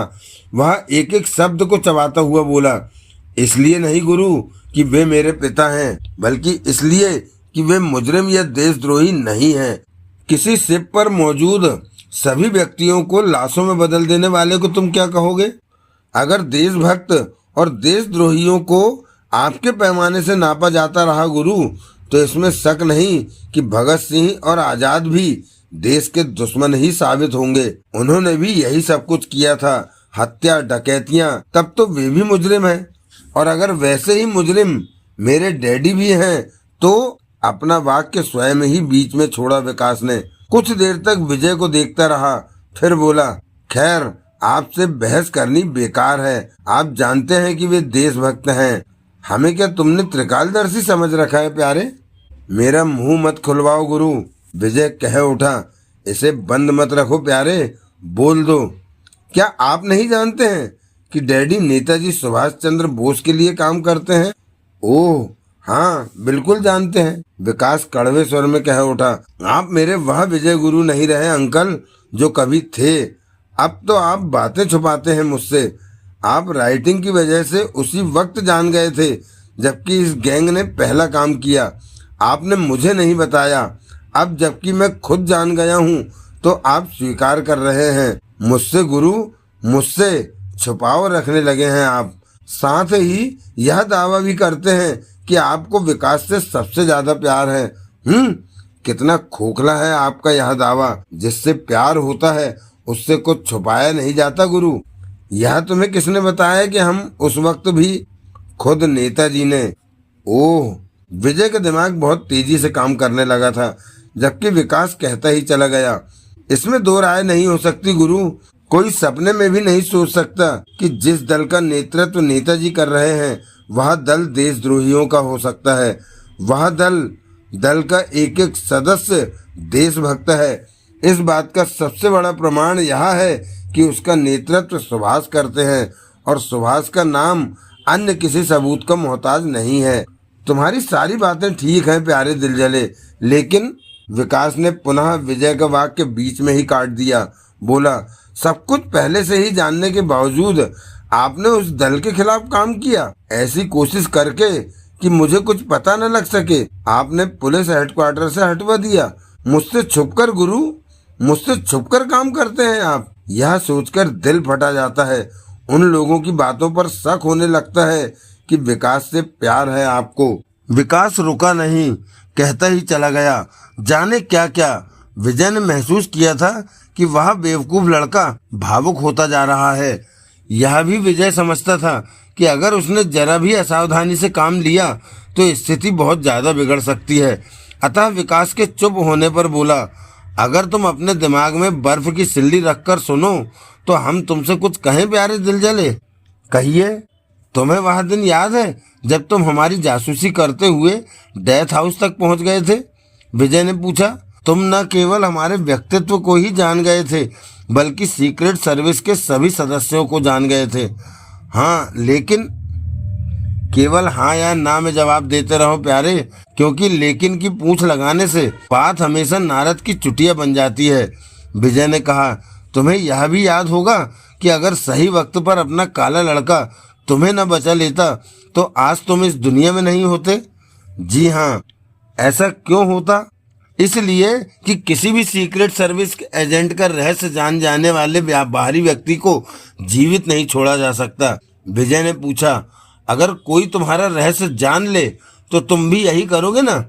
निसंकोच। और विजय का गंभीर स्वर, वह सुपर रघुनाथ है जिसे यह पता लग गया है कि हम सीक्रेट एजेंट हैं। विकास उछल पड़ा। क्या कह रहे हैं आप? हम सच कह रहे हैं प्यारे। मगर कैसे? आखिर उन्हें कैसे पता लग गया कि तुम्हारे उसी कथित नेताजी सुभाष चंद्र बोस ने बताया है? भूचाल कैसे भाव आने लगे। बोला, लेकिन उन्हें कैसे मालूम हुआ कि आप? यह हम नहीं जानते प्यारे। हाँ, यह सोचने की बात जरूर है, विजय कहता ही चला गया। लेकिन यह सब कुछ हमें खुद तुला राशि के मुंह से पता लगा है। कैसे? जवाब में विजय सुपर रघुनाथ से हुई एक एक बात बताता चला गया। सुनने के बाद उस 22 वर्षीय 7 फुट लंबे लड़के के चेहरे पर अजीब सी दृढ़ता उभर आई। बोला, अगर यह सब कुछ सच है तो आपकी कसम गुरु, वह गोली मेरी होगी जो डैडी के सीने में धंसेगी। अवाक रह गया विजय, चेहरा सुर्ख हो गया। विजय का गंभीर स्वर, तुमसे यही उम्मीद थी विकास, मुझे उनके पास ले चलिए। विजय अभी कुछ कहने ही वाला था कि कमरे के द्वार से ब्लैक बॉय की आवाज उभरी। ठहरिए। दोनों चौंके। घूमकर अजय की तरफ देखा। विजय ने कहा, ठहर गए प्यारे, तुम भी कहो क्या कहना है। कमरे के बाहर खड़ा मैं काफी देर से आपकी बातें सुन रहा हूँ, अजय ने प्रविष्ट होते हुए कहा। और यह सुनकर बड़ा आश्चर्य हुआ सर कि जो कुछ आपने अपने आइडिया से रघुनाथ से कहा वह एकदम सही लगता है। एक साथ दोनों के मुंह से निकला। क्या मतलब? वह नेताजी जो कि इस दल का नेतृत्व कर रहा है, सचमुच नकली सुभाष चंद्र बोस ही लगता है। अजय ने कहा, जो बातें आपने अपने आइडिया से रघुनाथ से उसको तोड़ने के लिए कही थी, वे ही बातें मेरी कोठी पर आकर खुद नेताजी सुभाष चंद्र बोस ने मुझसे की। तुम कहना क्या चाहते हो प्यारे? जवाब में ब्लैक बॉय वह सब कुछ अक्षरशः बताता चला गया जो उसके साथ गुजरा था। सुनते ही विजय और विकास चकित रह गए। जब ब्लैक बॉय की बात समाप्त हुई तो विकास ने कहा, यही क्या जरूरी है कि आपके पास आने वाला सुभाष असली था? कोई जरूरी नहीं है, विजय बोला, लेकिन उसने आकर इस केस को और भी ज्यादा दिलचस्प बना दिया है। लेकिन विकास की बात बीच में ही काटकर विजय ने कहा, घटनाएं कुछ इस तेजी से घट रही हैं प्यारे दिलजले कि सोचने के लिए हम में से किसी को भी एक क्षण तक नहीं मिलता है, जबकि हमारे ख्याल से एक बार विस्तार पूर्वक सारी घटनाओं पर सोचना जरूरी है। अगर हमने बिना सोचे समझे काम किया तो मुमकिन है कि अपने किए पर बाद में पछताना पड़े। ऐसी स्थिति में जबकि डैडी विजय के बारे में सब कुछ जान गए हैं, विकास ने गंभीर स्वर में कहा, उन्हें मरना तो है ही, उन्हें छोड़ देना सीक्रेट सर्विस के कानूनों की अवहेलना करना होगा, जो हम में से कोई भी नहीं कर सकता। विजय बोला, जिसकी सजा केवल एक चांटा हो प्यारे, उसे कत्ल कर देना समझदारी नहीं कहलाती। क्या मतलब गुरु? अपने प्यारे तुला राशि को कथित नेताजी से पता लगा है कि हम सीक्रेट सर्विस एजेंट हैं, विजय बोला। इसके अलावा ना तो उसके सामने हमने इस सच्चाई को स्वीकार किया है और ना ही अन्य किसी किस्म से उसकी पुष्टि हुई है। अंधेरे में तीर मार मार कर जो कुछ हमने तुला राशि से कहा, उसका मकसद केवल यही था कि हम सुभाष को तुला राशि के सामने नकली साबित कर दें। उसे हम नकली इसलिए साबित करना चाहते थे कि अगर वह नकली साबित हो जाए तो उसकी सारी बातें स्वयं ही नकली और झूठी साबित हो जाएंगी। उस स्थिति में हम बड़े आराम से यह कहकर पीछा छुड़ा सकते हैं कि उसने हमारा और तुला राशि का टकराव कराने के लिए ही झूठ बोला था। मैं समझा नहीं अंकल। अखंड हिंद फौज नामक एक दल उस वक्त सामने आया जबकि सेठ ढपली वाला, चौधरी रामलाल सिंह, सत्येंद्र राठी, इंस्पेक्टर फत्तन और बांके बिहारी की हत्या होती है। विजय ने बिल्कुल शुरू से ही केस पर कहना शुरू किया, ये कत्ल एक ही रात में होते हैं और प्रत्येक लाश के पास एक पत्र मिलता है। गुप्त भवन में बुलाकर हमें हमारा काला लड़का बताता है कि पत्र नेताजी की राइटिंग में है गुरु। यहाँ एक सवाल उभरता है गुरु, उसे भी उभारो। यह स्पष्ट नहीं होता कि कथित नेताजी खुद को छुपाना चाहता है या प्रदर्शित कर देना, विकास ने कहा। जहां उसकी शेष सभी एक्टिविटीज ऐसी लगी हैं कि वह किसी को यह पता नहीं लगने देना चाहता कि इस दल के पीछे वह है, वहीं वह पत्र नेताजी की राइटिंग में लिखकर वह अपना नाम ऊपर भी ला रहा है। अगर वह सचमुच यही चाहता था कि इस दल के सरदार को कोई न जान सके तो उसने पत्र उसी राइटिंग में क्यों लिखा? सवाल वाकई लच्छेदार है, किंतु संभव है कि वह राइटिंग से वह देशभक्तों को अपने संगठन की तरफ खींचना चाहता हो। यही हो सकता है। राकेश पांडे की कहानी तुम हमें सुना ही चुके हो प्यारे दिलजले, विजय ने कहा। उसकी कहानी से यह स्पष्ट होता है कि देशभक्त युवकों को संगठन की तरफ किस तरह खींचा गया। तरीका बिल्कुल स्वाभाविक था। नेताजी का नाम सुनते ही कोई भी देशभक्त युवक अखंड हिंद फौज का सदस्य बनने में गर्व महसूस कर सकता है। सुभाष चंद्र बोस देश के युवकों के लिए एक आकर्षक नाम है। वे उसी के जाल में फंस गए। अपने तुला राशि से लेकर उस दल में शामिल होने वाले प्रत्येक युवक की कहानी राकेश पांडे से मिलती जुलती ही होगी। ब्लैक बॉय और विकास खामोशी के साथ विजय की बातें सुन रहे थे। विजय ने आगे कहा, नेताजी के नाम और इनकलाबी नारों के जरिए देशभक्त युवकों को इकट्ठा कर लेना बहुत ही आसान काम है। और वही क्या, अपने तुला राशि और किसी हद तक दिलजले जैसे देशभक्त बहक गए और उसके इशारों पर नाचने लगे। परंतु अब जबकि एक दूसरे नेताजी अपने काले लड़के से मिले हैं तो यह गारंटी न होते हुए भी यह संभावना बहुत ज्यादा प्रबल हो जाती है कि दल का नेतृत्व करने वाला सुभाष नकली है। और अगर नकली है तो सचमुच यह किसी दुश्मन देश का बहुत ही सुनियोजित षड्यंत्र है।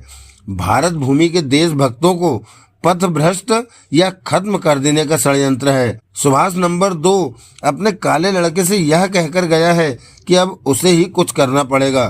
हमें इंतजार करना चाहिए इस बात का कि वह क्या करता है। अगर सचमुच अखंड हिंद फौज का नेताजी नकली साबित होता है, किसी दुश्मन मुल्क का जासूस साबित होता है, तो उसके हर बात एक षड्यंत्र बन जाती है।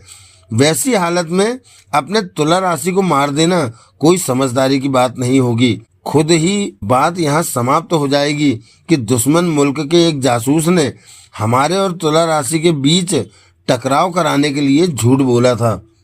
बात तो ठीक है सर, ब्लैक बॉय ने कहा। मगर विकास ने कहा, डैडी ने डेथ हाउस जो देख लिया है। डेथ हाउस नहीं प्यारे, केवल टार्चर रूम देखा है, विजय ने बताया। उसे बेहोशी की हालत में हमने वहां पहुंचाया और समय आने पर उसी तरीके से निकालकर बाहर कर दिया जाएगा। अब सवाल तो यह है कि वह वक्त कैसे लाया जाए। क्या मतलब? वह वक्त तब आएगा जबकि हम उस कथित सुभाष को नकली साबित कर देंगे, विकास ने बताया। मैं मोंटो को उसके पीछे लगा आया था। गुड, विजय ने कहा। अगर मोंटो कोई आशाजनक सूचना लाता है तो काम जरा जल्दी हो जाएगा, ब्लैक बॉय ने राय दी। क्यों न रघुनाथ से उसके अड्डे का पता पूछ लिया जाए, उसे तो मालूम होगा। बिल्कुल मालूम होगा, लेकिन बताएगा नहीं, मुस्कुराहट के साथ कहा विकास ने। यह आप कह रहे हैं गुरु? हाँ प्यारे, हम कह रहे हैं, विजय बोला।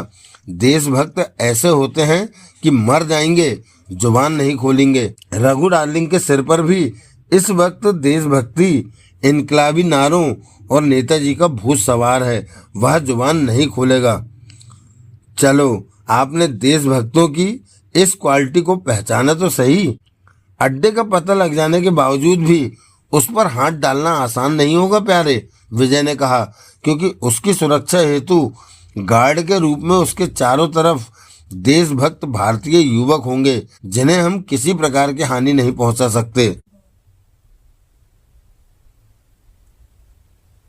मुझे मिस्टर वसीर रियाज से मिलना है। कौन जनाब वसीर? रिसेप्शन पर बैठी युवती ने एकदम चौंक कर कहा। इस नाम के कोई शख्स यहाँ नहीं है। आगंतुक के होठों पर कुछ इस तरह मुस्कुराहट उभरी जैसे उसने कोई नादानी भरी बात कह दी हो। बोला, क्या आप पाकिस्तान सीक्रेट सर्विस के चीफ मिस्टर वसीर रियाज को भी नहीं जानती? युवती अचानक इस तरह उछली जैसे किसी ने उसके शरीर पर बिजली का नंगा तार छुआ दिया हो। उसकी आंखें आश्चर्य से फैलती चली गईं। वह अपने सामने खड़े व्यक्ति को कुछ इस प्रकार देख रही थी मानो वह आदमी न होकर कोई अजूबा हो। लेकिन उसने अधिक देर तक अपने आप को इस हालत में नहीं रखा।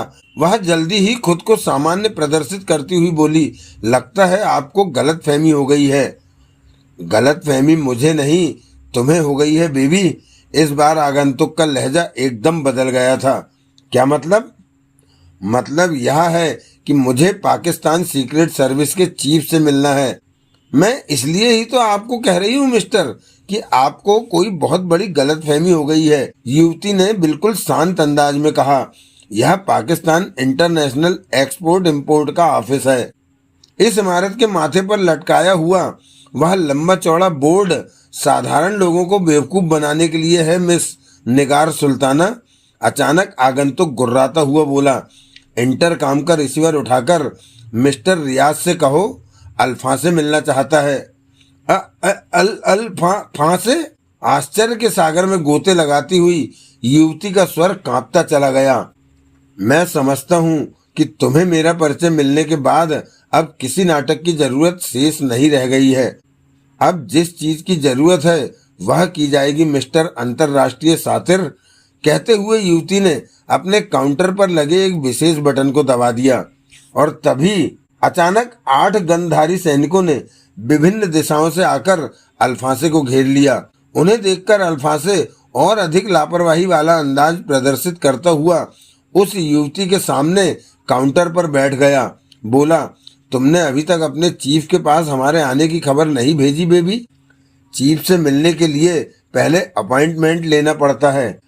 अल्फासे आज तक किसी से अपॉइंटमेंट लेकर नहीं मिला। तो फिर आप चीफ से नहीं मिल सकते।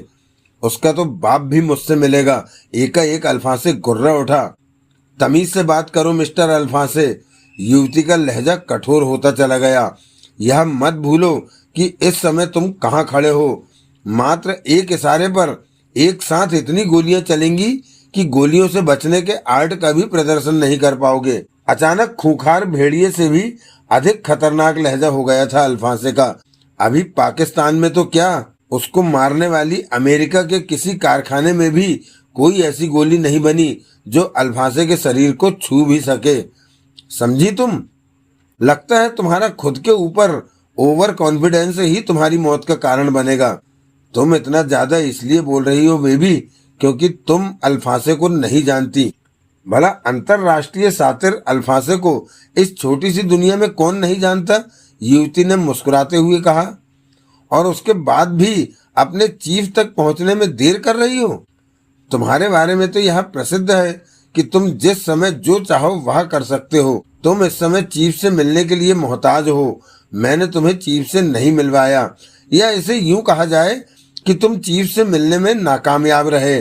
क्या यह आज तुम्हारी हार नहीं मिस्टर अल्फांसे? युवती ने व्यंग भरे स्वर में कहा। क्या तुम्हारी तथाकथित योग्यताओं पर प्रश्न चिन्ह नहीं है? अल्फांसे के होठों पर एक अजीब सी मुस्कुराहट आ गई। यह तुम्हारी भूल है बेबी कि मैं तुम्हारे चीफ से मिलने के लिए तुम्हारा मोहताज हूँ। मैं जिस क्षण चाहता मिस्टर वसीर से मिल सकता था और अब इस क्षण भी मिल सकता हूँ। मुझे बहकाने की कोशिश कर रहे हो या अपने आप को? इसका फैसला अब तुम खुद करना। मैं ऑपरेशन नेताजी के विषय में तुम्हारे चीफ से मिलने जा रहा हूँ। कहते हुए अल्फांसे एक गनधारी को अपने सामने से हटाकर आगे बढ़ गया। समस्त गनधारी सैनिकों की गनें उसकी तरफ तन गईं। युवती का हाथ तेजी से काउंटर पर लगे एक स्विच की तरफ जैसे ही बढ़ा, तभी वहां एक सर्द लहजा गूंजा। मिस सुल्ताना, मिस्टर अल्फांसे को हमारे पास आने दो। युवती जिसका नाम मिस निगार सुल्ताना था, उसका हाथ जहां का तहां रुक गया। अल्फांसे पलटा। उसकी तरफ देखता हुआ वह चिर परिचित अंदाज में मुस्कुराता हुआ बोला, बेबी जरा हमें अपने चीफ तक पहुंचाने के लिए रास्ता बताओ। बेचारी मिस निगार सुल्ताना यंत्र चालित सी चुपचाप अल्फांसे के आगे आगे चल दी। मुझे याद किया सर। तुम्हें आज ही भारत जाना होगा मिस्टर जॉर्ज। बैठो। Thank you sir. कहता हुआ जॉर्ज एक कुर्सी पर बैठ गया। मिस्टर क्राउन अपनी भव्य कुर्सी पर आराम से फैलकर अधलेटी सी अवस्था में आ गए। जॉर्ज की सवालिया नजरें उन पर ही टिकी थीं। सिगार में एक गहरा कस लगाते हुए मिस्टर क्राउन बोले, तुम्हें भारत जाकर ऑपरेशन नेताजी के केस में जेबरा की मदद करनी होगी। सर आप कह रहे थे कि वहां पर ऑपरेशन नेताजी पूरी तरह सफल है। सफल तो है, लेकिन हम ऐसी किसी संभावना को नहीं रहने देना चाहते कि जेबरा असफल भी हो सकता है, क्योंकि वहां विजय और विकास जैसे दिग्गज जासूस मौजूद हैं। इसलिए हम तुम्हें भेजकर पूरी तरह आश्वस्त होना चाहते हैं कि वह ऑपरेशन पूरी तरह सफल ही होगा। लेकिन क्या सर? क्या मुझे जेबरा के साथ काम करना होगा या उससे अलग स्वतंत्र रूप से? उसके साथ ही। ओके सर, जॉर्ज ने आदरपूर्ण स्वर में कहा। जॉर्ज, जानते हो हमने इस केस के लिए तुम्हें ही क्यों चुना है? यह बात मुझसे बेहतर आप जानते होंगे सर, क्योंकि CIA के तुम एक सीनियर और योग्य जासूस हो, और सबसे बड़ी बात यह है तुम भारत में कई केसों के सिलसिले में जा चुके हो। वहां के तौर तरीकों से तुम अच्छी तरह वाकिफ हो। आप बेफिक्र रहें सर, यह केस पूरी तरह सफल रहेगा। मिस्टर क्राउन कुर्सी पर सीधे बैठते हुए तनिक आगे को झुक गए और अत्यंत रहस्यमय अंदाज में बोले, अब हम तुम्हें एक और निर्देश दे रहे हैं जॉर्ज। क्या? जॉर्ज ने उत्सुकता भरे अंदाज में आगे झुकते हुए अपनी दोनों कोहनियां मेज पर टिका दी। पहले तो तुम्हें यही कोशिश करनी है कि हर तरह से यह ऑपरेशन सफल होना चाहिए, लेकिन सारी कोशिश के बाद भी जब तुम यह देखो कि असफल हो रहा है, तो फिर तुम्हें पूरी कोशिश करनी है कि जैबरा भारत सरकार की नजरों के सामने नहीं आना चाहिए। वहाँ की सरकार को यह लगना चाहिए कि सारा षड्यंत्र पाकिस्तान का था। किसी भी बात से ऐसा नहीं लगना चाहिए कि उसमें तनिक सा भी CIA या अमेरिका सरकार का कोई हाथ था। हमें तो दोनों तरफ से फायदा ही फायदा है। अगर भारत गृह युद्ध में फंस जाता है तब भी, और अगर षड्यंत्र खुल जाता है तो भारत पाकिस्तान के साथ युद्ध कर सकता है, जिसमें पाकिस्तान को हमारे देश से हथियार तो लेने ही पड़ेंगे। मैं समझ गया सर, जॉर्ज ने कहा। जब विकास अपनी कोठी में पहुंचा तो सोफे की पुश्त पर बैठा मोंटो उसकी प्रतीक्षा कर रहा था। उसके एक हाथ में सिगार था और दूसरे में पौआ। उसे देखते ही विकास ने उत्सुकता पूर्वक कहा, क्या रहा मोंटो? जवाब में धनुष टंकार ने अपनी जेब से एक लिखा हुआ कागज निकालकर उसे थमा दिया। विकास ने पढ़ा। उसमें रिपोर्ट थी यह कि उसके खंडहर से चले आने के बाद राकेश पांडे को लेकर नेताजी वहां से निकल गए। मोंटो ने पीछा करने की कोशिश की लेकिन नाकाम रहा। विकास ने बुरा सा मुंह बनाया और कागज फाड़कर फेंक दिया। तभी उस कमरे में प्रविष्ट होती हुई रैना ने पूछा, क्या रहा विकास? किसका? विकास ने पूछा। बख्तरबंद गाड़ी के पास से तुम जिस तरह कार लेकर भागे, उससे वहां मौजूद प्रत्येक व्यक्ति ने यही अनुमान लगाया था कि तुम्हें कोई ऐसा महत्वपूर्ण क्लू मिल गया है जिससे कि तुम्हें अपहरणकर्ता का पता लग गया है। हंसा विकास, बोला, ऐसी तो कोई बात नहीं थी। विकास, अचानक रैना का लहजा एकदम गंभीर हो गया। लगता है कि तुम मुझसे कुछ छिपाने की कोशिश कर रहे हो। रैना का गंभीर रुख देखकर विकास कुछ सकपका सा गया। उसे रैना से असलियत छुपाने का काम बेहद कठिन नजर आने लगा। विकास उससे नजरें चुराता हुआ बोला, नहीं मम्मी, ऐसी कोई बात नहीं है। भला मैं आपसे कुछ क्यों छुपाने लगा? यह तो मैं नहीं जानती, लेकिन इतना दावे के साथ कह सकती हूँ कि तुम मुझसे जरूर कुछ छिपा रहे हो। मैंने कहा ना मम्मी, ऐसी कोई बात नहीं है। विकास रैना के दोनों कंधों पर हाथ रखता हुआ बोला। रैना ने उसके दोनों हाथ एकदम झटक दिए। गुर्राई, तुम झूठ बोल रहे हो।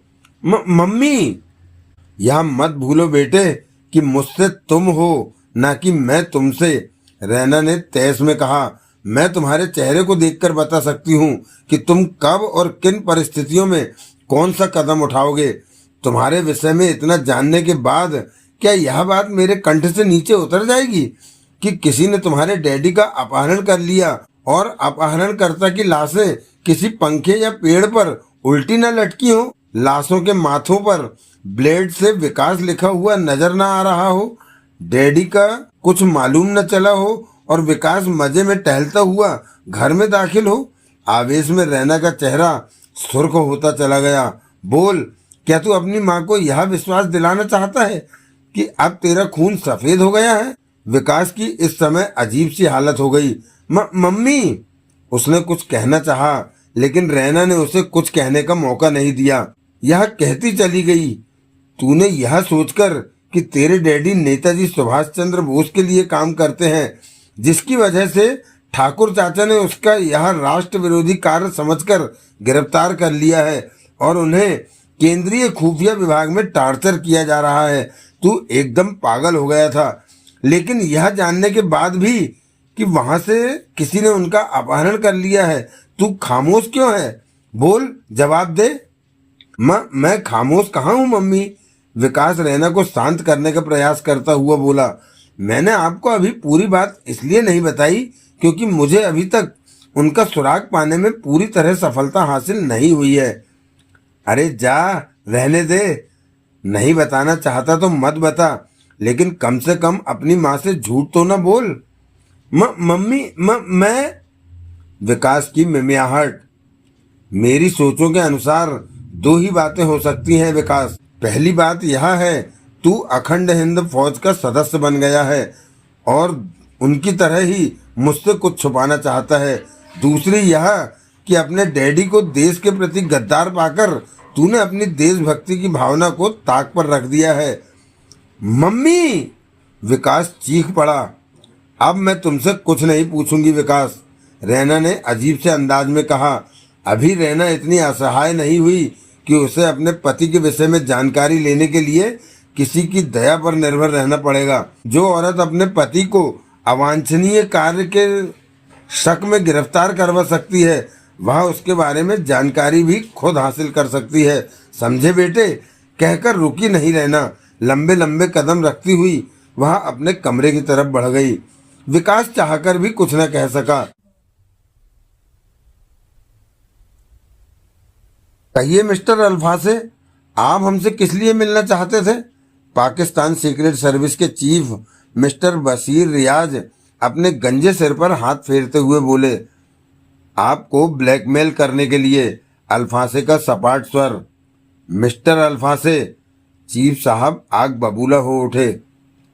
टेम्पर लूज मत कीजिए रियाज साहब, अल्फासे मुस्कुराता हुआ बोला। साफ कहना मेरी आदत है। क्या तुम यह समझते हो कि हमारे ऑफिस में बैठकर तुम हमें ही ब्लैकमेल कर सकोगे? निस्संदेह। शायद तुम यह भूल रहे हो मिस्टर अल्फासे कि इस समय तुम कहाँ बैठे हो और किससे बातें कर रहे हो। जी नहीं, अल्फासे ने अपने चिर परिचित अंदाज में कहा। मैं अच्छी तरह जानता हूँ कि इस समय मैं पाकिस्तान सीक्रेट सर्विस के ऑफिस में बैठा उस संस्था के चीफ से बातें कर रहा हूँ, और उसके बाद भी सच कहने में मुझे कोई हिचक नहीं। अल्फासे उसकी बात पूरी होने से पहले ही बोल पड़ा। मिस्टर अल्फासे, इस समय तुम अपनी औकात से बढ़कर बोल रहे हो। यह तुम्हारी जिंदगी के लिए नुकसानदायक हो सकता है। मेरी जिंदगी के बारे में तुम्हें चिंता करने की कोई जरूरत नहीं है मिस्टर चीफ। अब अल्फासे भी आपके स्थान पर तुम पर उतर आया था। अगर हम चाहें तो तुम यहाँ से जिंदा वापस नहीं जा सकोगे, चीफ ने कठोरता से कहा। कोशिश करके देख लो, अल्फासे मुस्कुराता हुआ बोला। न जाने क्या सोचकर चीफ ने पैतरा बदला। बोला, खैर छोड़ो यह बेकार की बातें, मतलब की बात करो। यही तो मैं कहना चाहता था। हमसे क्या चाहते हो? भारत को गृह युद्ध की आग में धकेलने के लिए CIA की मदद से जो ऑपरेशन नेताजी चल रहा है, इस जानकारी की कीमत। लेकिन तुम्हें कैसे मालूम चला? तुम्हारी इस बात का मेरे पास केवल यही जवाब है कि मेरा नाम अल्फासे है। तुम्हें इससे क्या मतलब कि हम किस देश में क्या कर रहे हैं? अगर अल्फासे यह मतलब न रखे तो उसका खर्चा कैसे चले? वह तुम्हारी तरह कहीं गुलामी जैसी नौकरी तो करता नहीं। औकात में रहकर बातें करो मिस्टर अल्फासे। मैं जितनी बातें करता हूँ मिस्टर चीफ, औकात में रहकर ही करता हूँ। चीफ कसमसाकर रह गया।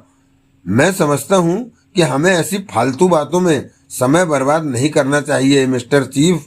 काम की बातें करें तो ज्यादा अच्छा होगा, अल्फासे अपनी कुर्सी पर फैलता हुआ बोला। चीफ अपने गंजे सिर पर हाथ फेरता हुआ कुछ सोचने लगा। थोड़ी देर सोचने के बाद बोला, और अगर हम तुम्हें कोई कीमत ना दें तो मैं भारत के सामने पाकिस्तान का यह षड्यंत्र खोल दूंगा। फिर इससे आगे आप खुद समझ सकते हैं कि अंतर्राष्ट्रीय राजनीति में पाकिस्तान की कितनी बदनामी होगी। साथ ही वहां ऑपरेशन नेताजी भी पूरी तरह असफल हो जाएगा। इसकी क्या कीमत चाहते हो? अल्फासे के चेहरे पर धूर्त मुस्कुराहट आ गई। बोला, 10 लाख डॉलर। चीफ ने उछलते हुए कहा। क्या? भारत में गृह युद्ध करवाने के लिए कोई ज्यादा नहीं है, लेकिन यह कीमत तो बहुत ज्यादा है। ऑपरेशन नेताजी खत्म करवाने के लिए भारत सरकार मुझे इससे भी दुगनी कीमत दे सकती है। लेकिन इस बात की क्या गारंटी है कि तुम इस कीमत के मिलने के बाद ऑपरेशन नेताजी में अपनी कोई टांग नहीं अड़ाओगे? चीफ ने अपनी शंका जाहिर की। कोई गारंटी नहीं? क्या मतलब? चीफ ने बुरी तरह चौंकते हुए कहा। मतलब यह मिस्टर चीफ कि तुम्हें यह विश्वास करके चलना ही होगा कि अल्फासे अपनी कीमत लेने के बाद ऐसा नहीं करेगा। लेकिन तुम पूरी गारंटी के साथ यह क्यों नहीं कह सकते कि तुम अपनी कीमत लेने के बाद इस केस से पूरी तरह हट जाओगे? मिस्टर चीफ, मैं तुम्हें एक बात और बता दूं कि अल्फासे साफ कहने में विश्वास रखता है। फिर तुम्हें मुंह मांगी कीमत देने का क्या फायदा हुआ? फायदा यह हुआ कि अपनी कीमत लेने के बाद केवल यह आशंका ही तो रहेगी कि इसमें टांग अड़ा भी सकता हूँ, लेकिन कीमत ना देने की दशा में तो यह हर हालत में होना है कि मैं तुम्हारे षड्यंत्र का भंडाफोड़ करूंगा ही, और उससे जो पाकिस्तान को नुकसान होगा वह मुझसे ज्यादा तुम अच्छी तरह समझते हो। चीफ के लंबे चौड़े माथे पर ढेर सारे बल पड़ गए, जो इस बात के सूचक थे कि वह कुछ सोचने में तल्लीन है। क्या सोचने लगे मिस्टर चीफ? अल्फांसे उन्हें कुछ सोचता देखकर बोला। इसका मतलब तो यह हुआ कि हम जानते बूझते तुम्हारी इस चाल के शिकार हूँ। अल्फांसे की चाल इसी को कहते हैं मिस्टर चीफ। अल्फांसे धूर्तता के साथ मुस्कुराता हुआ बोला। आदमी सब कुछ समझते हुए भी उसमें फंसने के लिए मजबूर होता है। खैर, हम मुंह मांगी कीमत दे रहे हैं मिस्टर अल्फांसे, और साथ ही यह उम्मीद करते हैं कि तुम अपना वादा पूरा करोगे। मैं कोशिश करूंगा, कहते हुए अल्फांसे खड़ा हो गया। तो दोस्तों, वंदे मातरम का ये द्वितीय एपिसोड यहीं पर समाप्त होता है। इसके पश्चात शीघ्र ही आपसे भेंट होगी इसी उपन्यास के तीसरे एपिसोड में। तब तक के लिए जय हिंद, जय भारत, वंदे मातरम। और हाँ, अपना ख्याल अवश्य रखिएगा। धन्यवाद, थैंक यू, शुक्रिया। और आपसे मेरी एक विनती है कि मेरे इस चैनल को जल्दी से जल्दी सब्सक्राइब करवाकर 1000 के पार पहुंचाए, ताकि मुझे भी। धन्यवाद।